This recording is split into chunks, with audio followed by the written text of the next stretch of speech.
Assalamualaikum warahmatullahi wabarakatuh. Saya Nur Muda Putri dengan NIM 2023-12078 akan melanjutkan presentasi yang sempat saya bahas di video sebelumnya, yaitu tentang kesetaraan gender.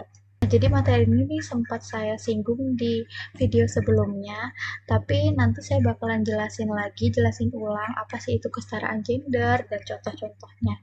Sebelum kita masuk pembahasannya, kita bakalan simak dulu ya video ini. Kenapa sih orang selalu mengasumsikan bahwa cewek itu kayak kodratnya masak? Dan aku tuh selalu bilang, tau gak sih kodrat perempuan itu cuma 3. Mens, hamil, menyusui. Selebihnya ya bukan kodrat, bisa dilakukan laki atau perempuan. Masak, cuci-cuci, beres-beres, rapi-rapi, itu bukan kodrat perempuan. Laki-laki dan perempuan bisa melakukan itu. Terus kita ke video yang kedua. Cowok juga punya perasaan. Cowok juga punya perasaan. Gue jauh lebih kasihan sama cowok daripada sama cewek sih in terms of perasaan. Karena emang selalu lebih suppressed kan. Kayaknya dari kecil tuh laki-laki harus kuat. Gak boleh nangis.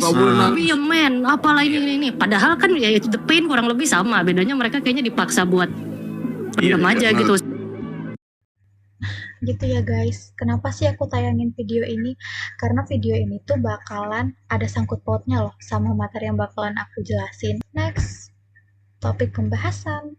Nah, ini ada 3 pembahasan yang bakalan saya bahas ya. Yang pertama itu kesetaraan gender, yang kedua budaya patriarki, dan yang ketiga yaitu toxic masculinity. Jadi kita masuk ke materi pertama yaitu kesetaraan gender. Apa sih itu kesetaraan gender? Jadi kesetaraan gender itu merupakan kondisi di mana perempuan dan laki-laki menikmati status dan kondisi yang sama untuk mewujudkan hak-hak asasi dan potensi pengembangan di kehidupan secara penuh. Jadi kesetaraan gender ini mengharapkan banget loh perempuan sama laki-laki itu memiliki memiliki kondisi yang sama, maksudnya hak yang sama gitu loh untuk menjalankan kehidupannya mereka. Dalam artian tidak dibeda-bedakan gitu loh teman-teman, kayak cowok harus begini, cewek harus begini gitu. Nah, contoh dari kesetaraan gender yang masih dialamin sama perempuan sih. Pertama, partisipasi tenaga kerja perempuan masih rendah. Kedua, kedudukan perempuan dalam segala aspek. Dan yang ketiga, menempuh pendidikan tinggi bagi seorang wanita dianggap buang-buang waktu. Jadi tiga contoh ini nih benar-benar kayak mengganggu banget ya untuk kita perempuan. Partisipasi tenaga kerja perempuan masih rendah. Ini kayak artikel yang sempat saya baca bahwa 30% pekerjaan partisipasi pekerjaan untuk perempuan itu masih di bawah laki-laki dan 83% pekerjaan perempuan itu masih di bidang informal, teman-teman. Jadi untuk perempuan bahkan pekerjaan aja itu sulit gitu loh untuk perempuan mendapatkannya. Hak yang sama gitu susah gitu teman-teman. Terus yang kedua, kedudukan perempuan dalam segala aspek. Ini hampir sama kayak yang disinggung sama Mbak Nana di video sebelumnya. Kenapa sih perempuan itu kodratnya selalu dibilang memasak gitu atau mengurus rumah istilahnya gitu kan, padahal kodratnya perempuan tuh ada 4. Yang pertama itu menstruasi, yang kedua itu hamil, yang ketiga itu melahirkan, yang keempat tuh menyusui teman-teman. Jadi kalau soal memasak, ngurus rumah,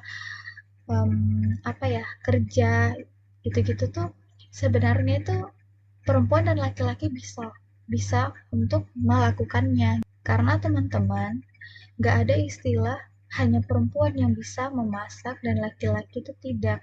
Dan nggak ada istilah bahwa yang bisa mencari nafkah itu hanya laki-laki sedangkan perempuan tidak. Gitu. Dan yang terakhir, menempuh pendidikan tinggi bagi seorang wanita dianggap buang-buang waktu.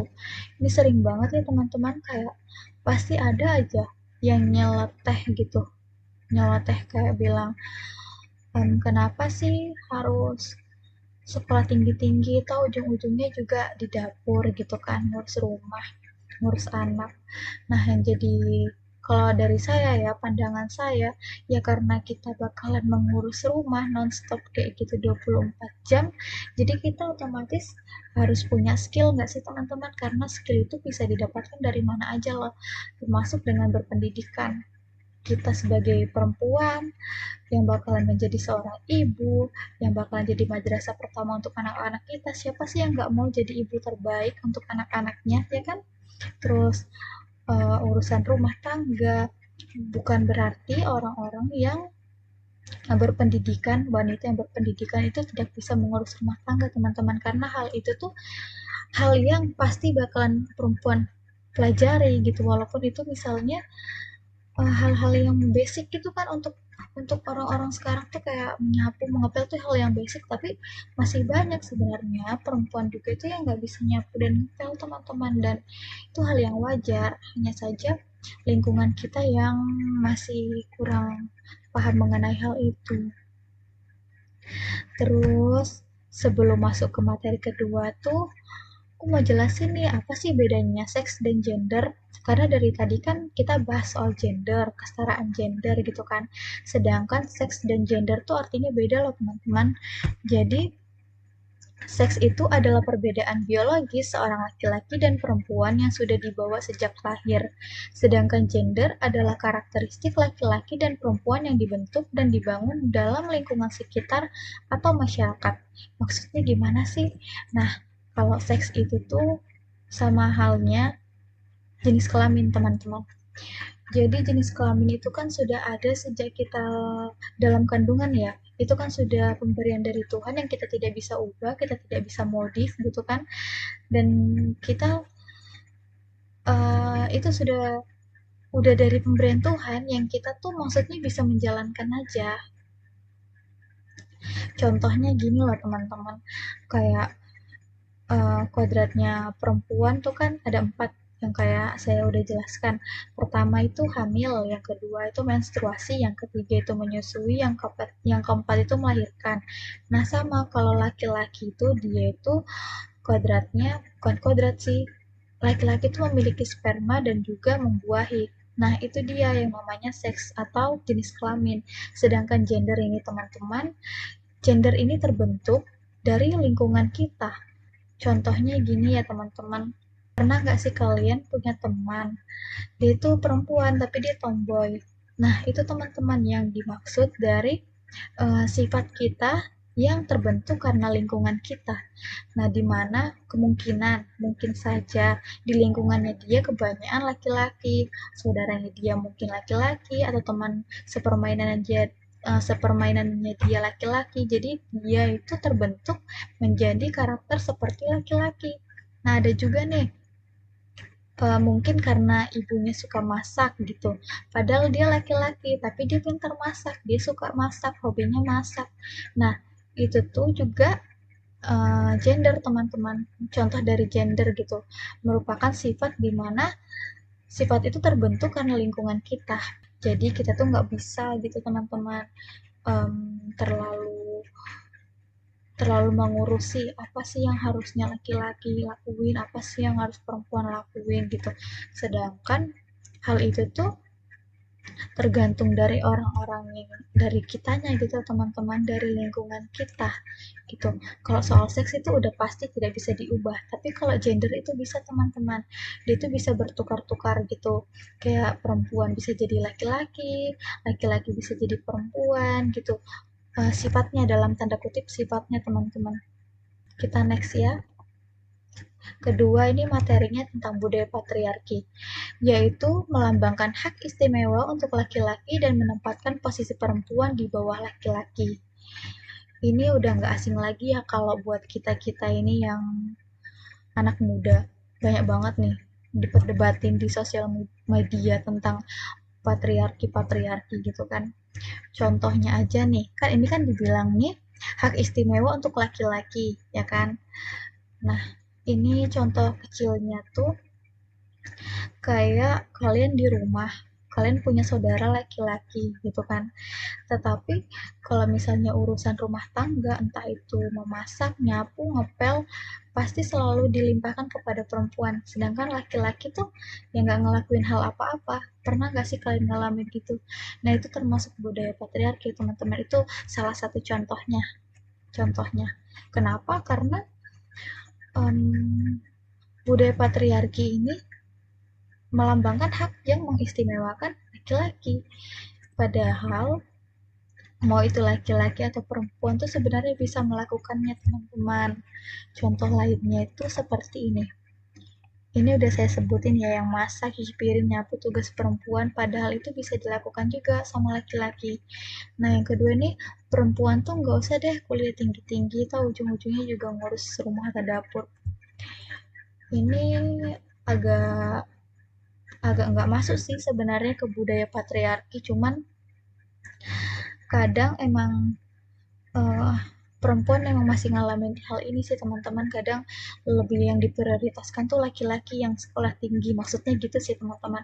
Jadi laki-laki yang lebih diprioritaskan untuk bersekolah tinggi, sedangkan wanita itu yang sederajatnya aja atau di bawahnya aja gitu. Padahal mau perempuan atau laki-laki, mengenai kuliah, mengenai pendidikan tuh sama-sama penting teman-teman. Nah kalau perempuan sendiri, kenapa harus kuliah tinggi-tinggi itu bukan cuma hanya untuk mencari pekerjaan yang baik, bukan. Tapi gimana nantinya hal-hal yang sudah kita pelajari saat kita kuliah, sekolah kita tinggi-tinggi tuh tidak sia-sia teman-teman. Walaupun ujung-ujungnya kita sebagai perempuan bakalan jadi ibu rumah tangga yang urusannya cuma hanya ngurus rumah, ngurus dapur, ngurus anak, tapi pasti itu bakalan terpakai kayak untuk kita membesarkan anak kita, untuk kita berusaha untuk menjadi ibu yang terbaik untuk anak-anak kita, karena kita merupakan apa? Madrasah pertama seorang anak. Jadi otomatis kita pasti selalu mengusahakan hal yang terbaik gitu loh untuk anak-anak kita nantinya kan. Nah oleh karena itu pendidikan yang tinggi untuk perempuan itu bukan hal yang harusnya dipermasalahkan dalam kehidupan kita. Seharusnya kita sama-sama bisa menyemangati para perempuan yang mungkin belum bisa berpendidikan. Saya nggak menyalahkan perempuan yang nggak kuliah teman-teman, karena kuliah itu kan bukan patokan seseorang bakalan sukses atau menjadi orang yang paling baik dalam mengurus segala aspek gitu kan, mau itu kehidupan di rumah tangga maupun di lingkungan gitu. Cuman saya tuh gimana ya jelasinnya teman-teman, karena pendidikan tuh penting untuk saya gitu kan, karena itu bakalan menambah value saya, diri saya sendiri gitu. Terus yang materi ketiga ini toxic masculinity. Ini pasti agak-agak asing sih, cuman ini yang sering banget terjadi, yaitu merupakan suatu tekanan budaya bagi kaum pria untuk berperilaku dan bersikap dengan cara tertentu. Maksudnya gimana sih? Nah, ini nih contohnya hampir sama yang kayak disinggung sama Severnata di video sebelumnya, tentang laki-laki itu udah terlalu dari masih kecil itu udah diajarkan untuk kuat gitu loh, tidak boleh nangis, segala macam gitu. Padahal mau kaum perempuan maupun laki-laki yang namanya nangis atau menyampaikan perasaan gitu tuh kan kayak hal yang wajar gitu. Cuman masih banyak di lingkungan kita tuh yang menganggap bahwa laki-laki tuh ya orangnya harus kuat gitu. Laki-laki itu tidak boleh lemah gitu. Padahal itu hal yang wajar yang mau laki-laki ataupun perempuan itu bisa mengalami. Entah itu nangis, bercerita, mengeluh, itu kita perempuan atau laki-laki itu memiliki perasaan, makanya kita bisa merasakan hal itu. Nah, banyak banget juga kan karena hal seperti ini laki-laki ujung-ujungnya apa? Memutuskan untuk bunuh diri. Banyak banget tuh pemberitaan bahwa ternyata laki-laki tuh lebih banyak loh yang mengalami hal seperti itu. Nah, hal ini tuh bisa terjadi ya karena ini teman-teman, karena mereka itu udah terbiasa untuk memendam apapun itu sendiri gitu. para laki-laki tuh kebanyakan berusaha untuk menyelesaikan apapun permasalahannya itu sendirian gitu. Sedangkan kayak bercerita itu padahal hal wajar gitu, tapi mereka itu selalu berusaha untuk menyelesaikan permasalahannya sendiri. Jadi saran aku untuk laki-laki yang nonton video ini, kalau kalian punya masalah itu ya udah cerita aja ke teman yang bisa kalian percaya. Kalian punya teman dekat, cerita ke teman dekat. Kalian punya pacar, cerita sama pacar kalian. Kalian punya orang tua, ibu, ayah, cerita sama orang tua kalian. Apapun permasalahan kalian, nangis juga itu hal yang wajar untuk kalian. Bukan berarti yang bisa nangis itu hanya perempuan, tapi kalian juga bisa karena kita sama-sama merupakan manusia yang punya perasaan. Nah, ini contohnya nih teman-teman. Contoh kecilnya. Banyak banget nih yang kayak suka bilang, masa cowok suka warna pink, jadi cowok itu harus kuat, gak boleh nangis. Skincare tuh buat cewek aja, bencong kalau cowok pakai skincare. Nah, ini nih contoh-contoh yang kadang buat laki-laki tuh kayak membulatkan tekad gitu nah untuk iya aku harus kayak gini, aku harus kayak gini. Karena dari lingkungan kita itu mengajarkan hal yang seperti itu. Padahal contoh kecil aja yang suka warna pink itu. Nah, warna pink ini kan bukan berarti yang boleh menyukai hanya perempuan. Kan tidak ada loh yang menentukan warna pink itu hanya untuk perempuan dan warna biru hanya untuk laki-laki ya kan.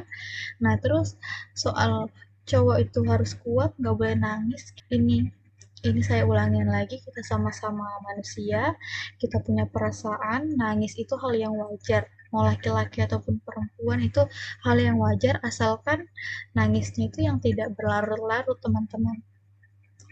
Terus skincare itu buat cewek aja, enggak, ini sekarang banyak kok skincare untuk cowok, bahkan dari dulu tuh udah banyak, cuman hal mengenai skincare ini masih tabu gitu dalam dalam lingkungan kita di saat ini gitu. Setelah aku baca-baca juga nih hasil penelitian mengidentifikasi bahwa laki-laki tuh paling banyak juga mengalami tekanan psikologis, intimidasi, dan pengucilan serta bullying, serta bagian dari fenomena ini yang mempengaruhi kehidupan kaum laki-laki dalam masyarakat modern Indonesia. Nah, gitu ya teman-teman. Jadi sekarang tuh bukan hanya perempuan loh yang bisa mengalami pelecehan, tapi laki-laki juga bisa. Hal intimidasi pun bisa dirasakan oleh laki-laki. Jadi kadang tuh yang kita perlukan hanya saling memahami dan mengerti gitu. Mungkin kita selalu merasa kayak aduh enak ya jadi laki-laki, kayak gini boleh kayak gitu boleh, apa-apa laki-laki apa-apa laki-laki, tapi laki-laki itu juga banyak loh yang mereka harus kuatin gitu. Tentang kayak bercerita aja masih banyak dari mereka yang tidak bisa karena dari faktor lingkungan sudah selalu mempengaruhi mereka untuk laki-laki tuh harus kuat gitu loh. Kadang laki-laki menjadi keras gitu, berperilaku kasar karena mereka nggak bisa menyampaikan lewat kata-kata, kadang mereka tuh melakukannya lewat tindakan. Cuman lagi-lagi ya teman-teman, kalau soal kekerasan apalagi KDRT itu bukan hal yang baik gitu. Itu bukan hal yang baik, bukan berarti aku menyetujui hal KDRT itu tidak, itu hal yang tidak baik. Intinya untuk kita perempuan itu harus bisa mengerti apa sih yang dialami sama laki-laki, kondisi apa yang mereka sedang alami, dan laki-laki juga diharap bisa mengerti apa kondisi perempuan.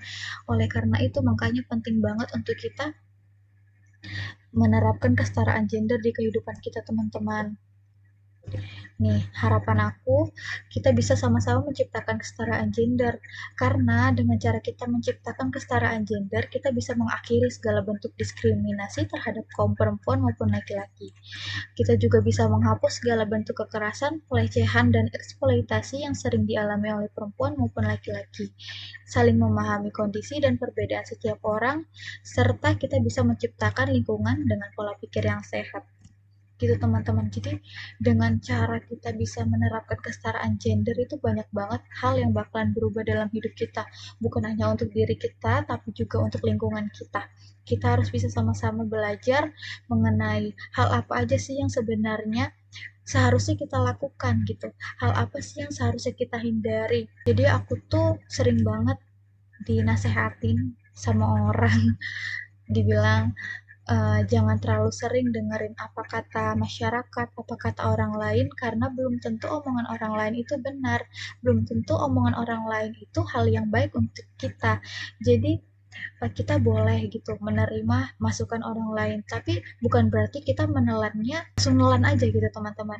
Kita harus bisa nyaring, oh itu baik nggak ya untuk kita gitu, oh itu bakalan berpengaruh buruk nggak ya untuk kehidupan kita gitu.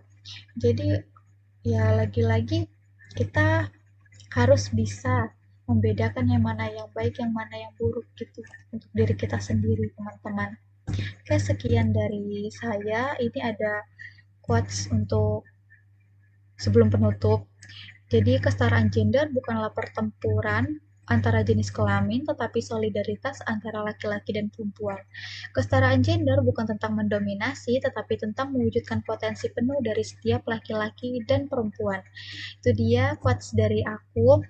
Jadi kayak ini ya, yang udah terpampang banget. Kesetaraan gender tuh bukan tentang kita mendominasi. Jadi banyak banget juga tuh kayak di TikTok banyak banget yang bilang nggak mau menyuarakan kesetaraan gender karena nanti ujung-ujungnya perempuan yang bakalan mendominasi. Enggak, teman-teman. Perempuan tuh pengen menyuarakan kesetaraan gender bukan karena dia ingin mendominasi, bukan karena dia ingin derajatnya lebih tinggi dari laki-laki, bukan. Tapi mereka pengen banget ngerasakan hidup dengan penuh keadilan gitu loh teman-teman. Kayak bekerja tanpa dibedakan dia perempuan atau laki-lakinya, dia mendapatkan gaji sesuai dengan pekerjaannya, bukan karena dia perempuan jadi dia mendapatkan hasil yang minim gitu. Perempuan tuh pengen banget gitu loh diakui bahwa mereka tuh bukan bukan cuman sekedar bisanya nyapu, ngepel, mencuci, urus rumah, bukan. Mereka tuh juga pengen banget loh disuarakan bahwa perempuan tuh juga boleh loh jadi orang wanita karir, seseorang yang bisa menghidupi kehidupannya sendiri tanpa campur tangan laki-laki gitu. Sekali lagi aku ulangin bahwa kita harus bisa sama-sama menyuarakan kesetaraan gender itu demi kebaikan kita, mau kita perempuan, laki-laki, itu sama-sama penting untuk diri kita dan kehidupan kita ke depannya. Sekian dari saya, jika ada salah kata mohon dimaafkan. Wabillahi taufiq wal hidayah. Wassalamualaikum warahmatullahi wabarakatuh. See you.